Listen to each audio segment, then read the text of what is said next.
سمعتي بالخبر اللي صار؟ شخص عراقي ماخذ إذن من الشرطة السويدية. قرآن اللي يسواكم ويسوى دولتكم اللي حرضتوا على هذا الشيء وخليتوا هذا الشخص يحرق قرآنه، واليوم أنا راح أحرق جوازكم وما أتشرف بحياتي أزور هذه الدولة بعد. حسبي الله ونعم الوكيل على كل شخص يحرض على العنصرية ويحرض على هذه الأشياء.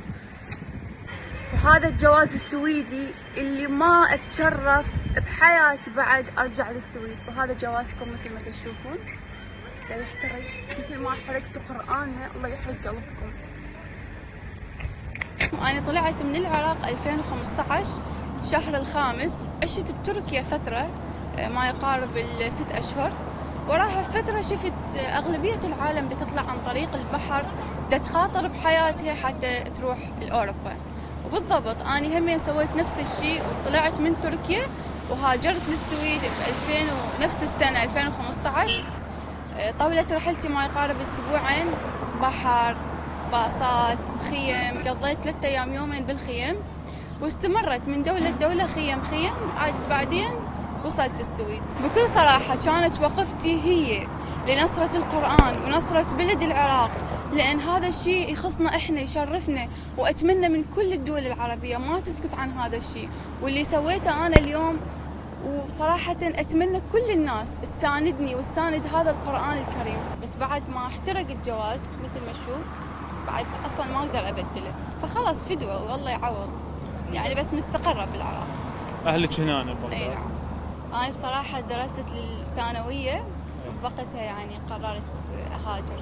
هاجرت وحدي وعشت بالسويد 7 سنوات أكثر، حتى يمكن 7 سنوات أكثر. أخذت الإقامة بعد 2 سنين، يعني بعد انتظار القرار، وتعرف هناك بعد 2 سنين أخذت القرار، استلمت الإقامة وانتهت الإقامة وبعدين جددتها ورجعت للعراق. الجواز هذا المؤقت مثلا نسافر به على مثلا تركيا، ألمانيا، اليونان، يعطونا إياه حتى نسافر به. هو وثيقة سفر، جواز وثيقة سفر. هاجرت وحدي بعمر 17 سنة. قررت بصراحة أعيش هناك حتى أدرس، حتى مستقبل، شوف مستقبلي. متخيل ايش قد انا احب العراق، كلش احبه.